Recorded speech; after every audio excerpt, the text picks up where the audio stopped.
Hi, I'm Guna Mathivanan. Welcome to Simply Current Affairs. Before going into today's editorial discussion, let us finish the feedback for the question which I gave in the last class.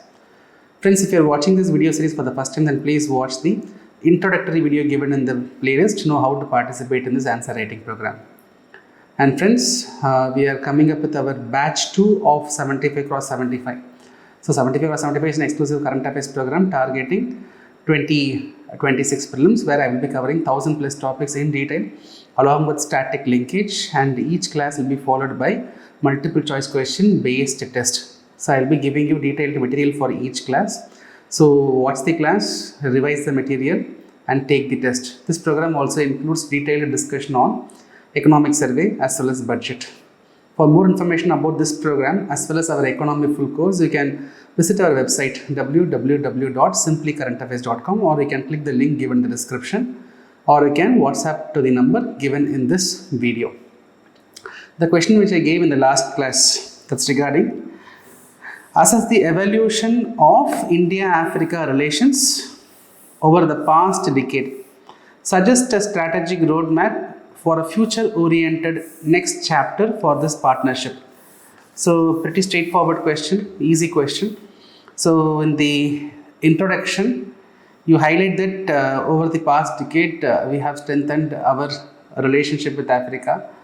So once we were giving hands to help the Africa to grow, but now we have joined hands, we are collaborating and we are growing together. Okay, so we can make it a little precise. Just highlight that our relationship between India and Africa in the last 10 years is getting strengthened. Okay, that reflects in the below initiatives happened in the past. For example, 17 missions which we have in Africa, improved bilateral trade of $100 billion, $75 billion of investments we have made in Africa, right? And we have also, 2025 we came with our first naval exercise between India and Africa, right? With respect to educational collaboration, IIT Madras has opened its campus in Tanzania. Like that, we can list out the evolution, what are the developments which we have achieved in the past, we can highlight. Then suggest a strategic roadmap. So for a sustained momentum of growth relationship, we need to have a clear-cut roadmap because there are challenges in front of us. What are those challenges? Highlight, present the roadmap, then conclude. That's all. So answer is simple. So we have taken the answer of Aarti. So Aarti, you are writing well. I remember the previous video also, one of the video also I was highlighting, I was giving the same comment that maybe because of the question it might be the same. So your points, certain areas that exactly reflects the explanation content which we are sharing. Okay, slightly modified, so that you need not exactly mimic the same points. Take the content, but you refine, you redefine, you modify it. Okay, another comment I would like to say is, see, for everyone I am saying, don't give such very precise points. For example, you have introduced and you have went to the progress. So while explaining the progress, higher diplomatic engagement, right, 17 missions, trade and investments, worth several $1 billion. What is the several $1 billion? You mentioned it is $100 billion. If you are not able to remember the fact, mention that our trade and investments has been significantly increased over the period. Something like this is okay. What is the several $1 billion? Slightly explain, don't teach, but slightly you can explain the points. Maybe if time constraint, in the actual exam, while writing 18th question, 19th question, we will not have time. That time we can make it more precise so that we can finish the paper. But when you are writing only one answer, you can make it a little more elaborate, okay? Global partnership, India support to the African Union to become the permanent member of G20 is fine. Security partnership is also fine. Education as a soft power. See, you are going to paint the progress in the ties of India and Africa over the decade. Education as a soft power means, what is the progress here? Soft power is a tool which India can use it to improve the India's interest in Africa. That is not the progress between India and Africa. So what you can say is improved collaboration on education. That can be your heading. You can highlight that IIT Madras set up a new campus. Okay, so the subheading is not correct. Then link point you have given very good. Despite the progress, there are several challenges which has to be addressed for a successful roadmap. So here where I was saying the China's presence, bureaucratic delay, African continental free trade area. Okay, try to explain it exactly.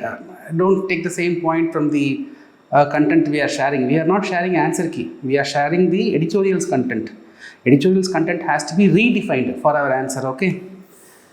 So China's presence, India-Africa relations are growing. China's engagement stands tall.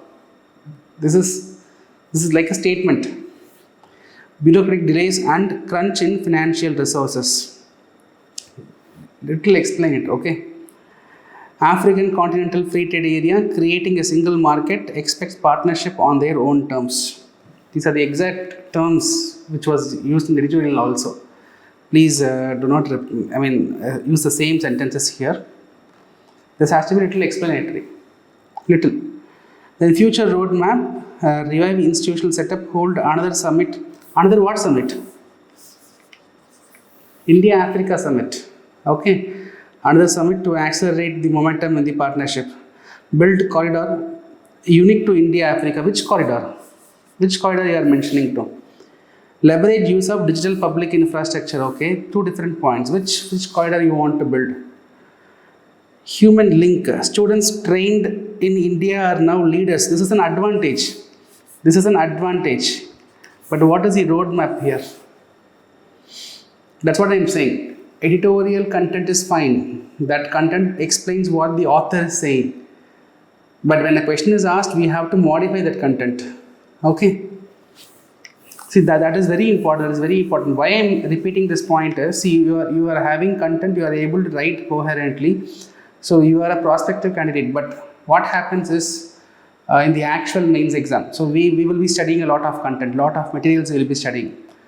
When we go to the actual exam, we will try to repeat what is given in the material. We will fail to understand what the actual question demands for. So that modification is very important. Okay. Therefore, to sustain the momentum of progress, okay, all these are fine. These are fine. Right. So now, today we will move on to the today's editorial topic. So we have taken editorial from the Hindu. The topic deals with a strange contradiction in India with respect to food grain production. Okay. See, today India is facing a strange contradiction with respect to rice. If you take, there is overflowing stock of rice grains.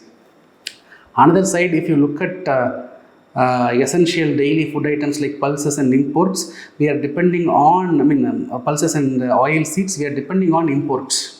So one side, in one food grain, we are having self-sufficiency. More than self-sufficiency, we have surplus.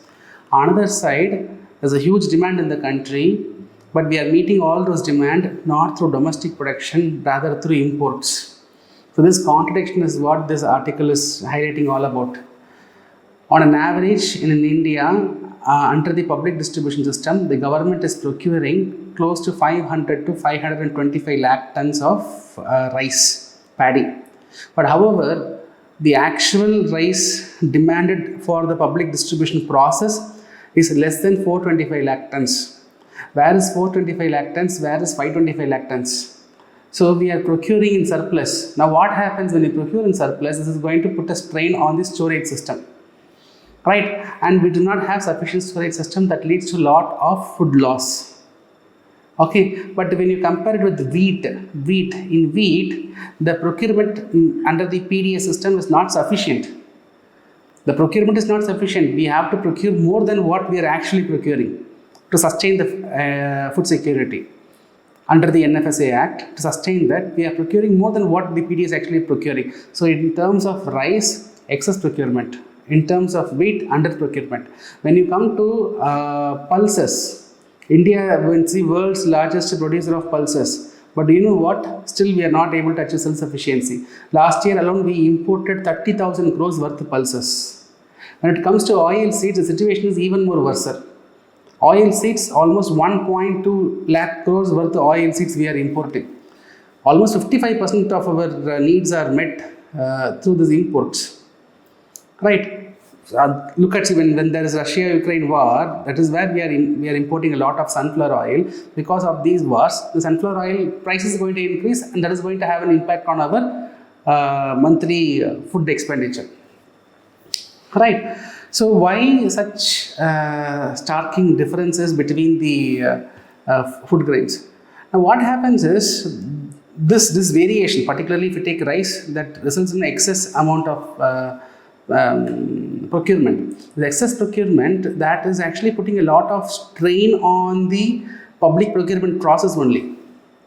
See, if you look at the Civil Supplies Department, on behalf of Food Corporation of India, it is the Civil Supplies Department of the various states. They will do all the procurement, particularly rice. Okay. So what happens in this article, the author was taking the Tamil Nadu Civil Supplies Department's operational inefficiency. So the author was highlighting that whenever there is an paddy procurement, or there will be more strain on the Civil Supplies Department, because more farmers are growing paddy, more farmers are producing rice, and more under the MSP, the state becomes a guarantor for procuring all the food grains, all the rice produced. So farmers confidently they produce more rice because government is going to procure anyway. So when all the rice goes to the procurement process, the Civil Supplies Department, they are not able to, they have to procure, but they are not able to store it effectively, distribute effectively. There is a lot of leakages. Whenever there is excess paddy procurement, the author is highlighting, whenever there is excess paddy procurement, we see an increased corruption, leakages, operational inefficiency. The entire system is getting breaking down. So one side, in the production process, we are seeing some gaps and inefficiencies. Another side, in the procurement process and distribution process, we are finding some systemic inefficiencies. Now these are making us to ask some fundamental doubts. See, when we are able to achieve an excess production in rice, why not we ensure sufficient production in oilseeds and pulses? When we are able to achieve green revolution in rice, why we are not able to achieve a similar success in production of pulses and oilseeds? So with respect to pulses and oilseeds, you have to understand one thing. See, under the National Food Security Act, the Food Corporation of India has an obligation to serve the National Food Security Act, which primarily focuses on rice and meat, right? Under the NFSA Act, what NFSA Act says? 75% of the rural population, 50% of the urban population, they should be covered under NFSA Act, where rice should be available for 3 rupees per kg, wheat for 2 rupees per kg, coarse grains for 1 rupee per kg. Predominantly in the length and breadth of the country, it is the rice and wheat which people prefer in the fair price shops. So the Food Corporation of India, they are bound to implement this NFSA. So they have an obligation to ensure sufficient amount of rice and wheat they are having. So the Food Corporation of India will put more effort in procuring rice and wheat. When it comes to oilseeds and pulses, such effort is not being taken. From the farmer's point of view, if you see, since there's a certainty with respect to procurement of rice and wheat, the farmers will also choose rice, wheat over pulses and oilseeds. And with respect to oilseeds, when the imports are more cheaper, again there is no incentive for the local farmers to grow and compete with the imported oilseeds, right? So one side we have to address these problems, another side we have to address the systemic inefficiencies. So what the author says, see, there's too much of rice production, apart from storage problem, distribution problem, there's too much of rice production is putting a lot of stress on the soil.